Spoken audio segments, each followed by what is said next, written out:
Assalamualaikum warahmatullahi wabarakatuh.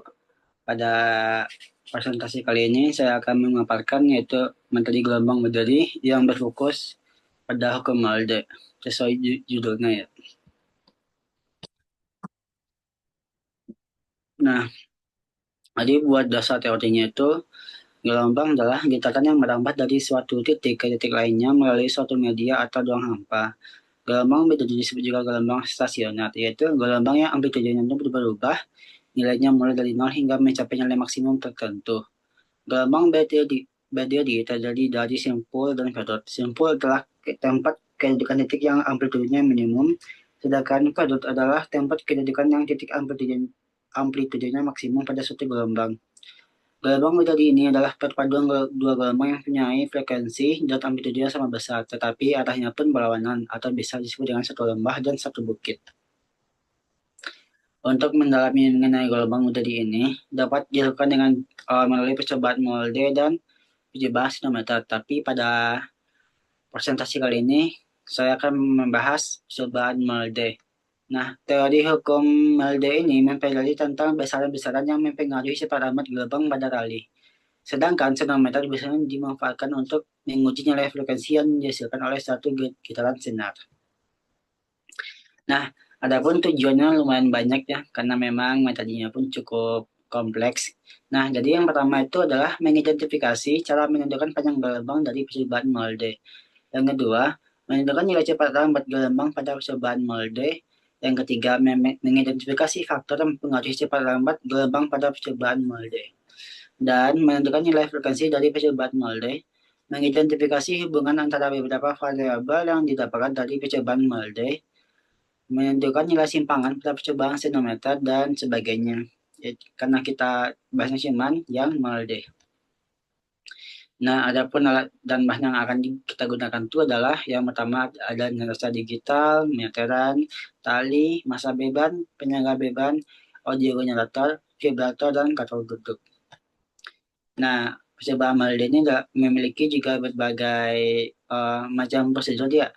Jadi prosedur yang pertama itu adalah timbang massa tali, massa masing-masing beban, dan penumpu beban menggunakan neraca digital. Nah, kalau buat massa talinya itu usahain talinya itu panjang karena kalau talinya pendek hanya sekitar 1 meter itu nggak bakalan kebaca di neraca digital.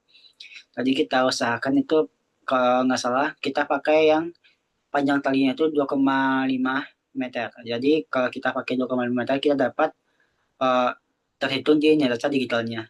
Terus selanjutnya itu ada potong tali secukupnya lalu kaitkan pada lubang kecil di ujung batangan vibrator. Nah, bentakan tali melewati ketel duduk yang jaraknya itu kurang lebih 1,2 dari vibrator. Ikatkan penempuh beban di ujung tali yang dibentangkan sebelumnya. Nah, terus kita nyalain audio generator dengan mengatur frekuensi sebesar 50 Hz. Dan perhatikan jumlah gelombang yang dihasilkan, lalu ukur panjang satu gelombangnya menggunakan meteran.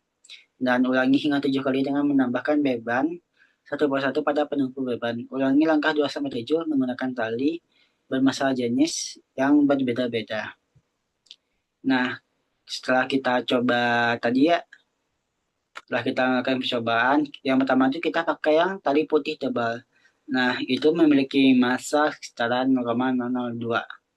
Dengan frekuensi yang sama itu 50 Hz, kita mendapatkan kecepatannya itu dari yang pertama itu ada 10,48 meter per second sampai ke 39 meter per second. Itu artinya semakin besar massa beban itu maka kecepatan itu semakin besar ya. Kalau dilihat dari tabelnya ini. Terus ada juga yang tali putih tipis, kita timbang juga ada massa beban awalnya itu adalah 0,00224 dengan frekuensi yang sama itu 50 Hz. Kita dapatin juga kecepatannya itu dari 11,21 meter per second sampai ke 42,16 meter per second. Dan ini itu hubungannya itu linear. Jadi semakin besar beban yang kita pakai, itu kecepatannya itu bakalan semakin besar juga. Nah ini buat yang tali oranye juga sama ya, kita memakai massa beban yang 0,002 kilogram juga dengan frekuensi 50 Hz. Jangan kita dapatin kecepatannya itu juga berbanding lurus gitu dengan massa bebannya, di mana ya massa beban awalnya itu 0,02 dengan kecepatan gelombangnya itu adalah 14,82.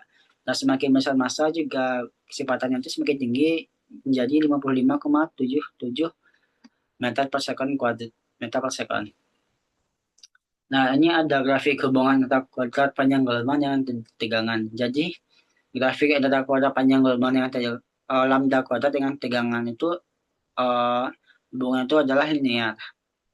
Kita bisa lihat yang tali putih tebal tadi, tali putih tipis, dan tali orangnya mau benda apapun, walaupun massa dinamika berbeda juga, intinya kuadrat panjang gelombang dengan tegangan itu akan berhubungan berbanding lurus.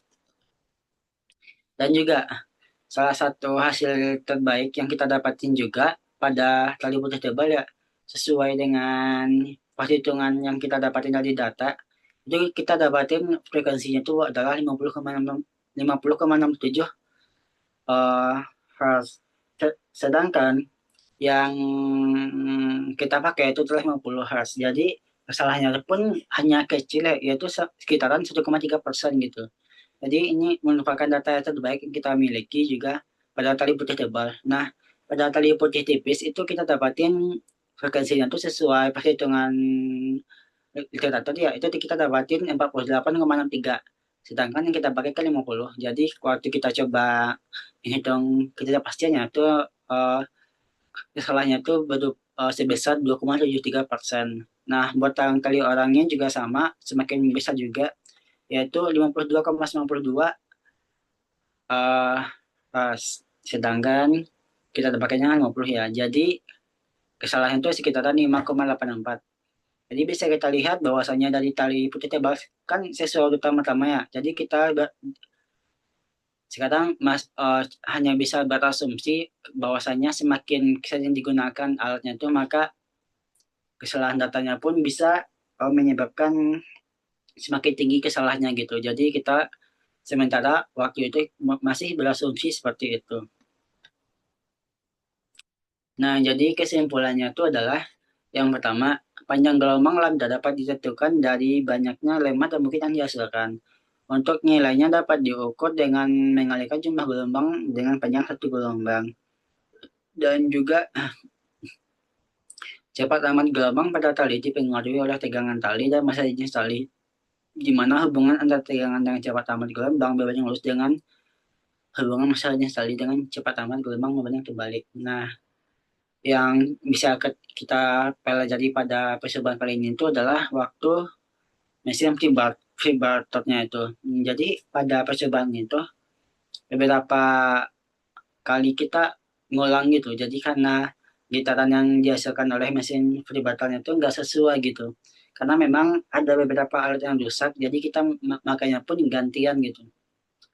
Soalnya ya mesin vibrator yang buat atas bawah itu tidak tepat di tengah gitu. Jadi getaran yang dihasilkan pun waktu itu alhamdulillah nggak nggak sesuai yang diharapkan gitu. Berbeda dengan alat di kelompok lain. Kalau alat di kelompok lain tuh yang buat atas ke bawahnya tuh yang buat gerakin benangnya itu berada di tengah-tengah dan tidak goyah gitu. Jadi memang pengaruh alat juga sangat berpengaruh di sini pada terhadap hasil eksperimen kita. Jadi kalau dikasih kesempatan lagi buat nyoba painting kali ini, bakalan lebih suka milih alat yang bagus daripada yang lain gitu. Karena memang kita sendiri pun udah paham konsepnya lah gitu. Ini harus ngapain dan ngapain juga. Dan kita juga tahu pakai benang yang bagus yang mana, tapi malah waktu dipakai eksperimen, mesin vibratornya itu yang rusak dan mendukung penelitian kita. Dan itu pun kesan kesan waktu nyoba eksperimen ini seru karena memang kita tuh bisa ngeliat gelombang secara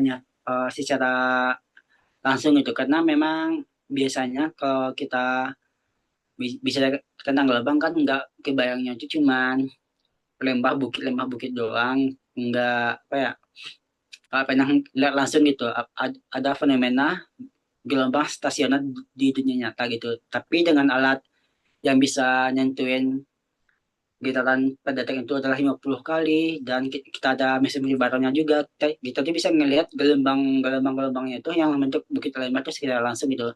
Jadi itu merupakan juga pengalaman berharga bagi saya gitu ya.